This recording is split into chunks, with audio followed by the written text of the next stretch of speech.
You click upload once, but 3 different systems wake up to make sure your app doesn't crash. From the user side, uploading a file looks simple. You click upload, you see a progress bar, and then file appears. But the system behind it is very intentional. The first step is the client. The client's only job is to send the file. It does not decide where the file is stored, it does not manage storage, it just transfers the file. Next comes the backend. The backend acts as a gatekeeper.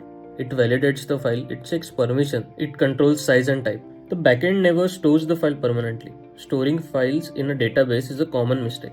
Databases are optimized for structured data and not large binary files. Large files slow queries, backups, and scaling, so the backend forwards the file to a storage system. The storage system is designed only for files. It handles large size, parallel access, and durability. Once the file is stored, the storage system returns a reference, usually a URL or an identifier. That reference is what backend keeps. The database stores metadata and not the file. Things like file name, size, type, and location. The file itself stays in storage. And when the file is needed again, the system uses the stored reference. The backend can control who accesses the file and for how long. This separation is what makes the system scalable. Each part has one responsibility, and that's why file upload system works reliability at scale. That's the entire design. Thank you for watching.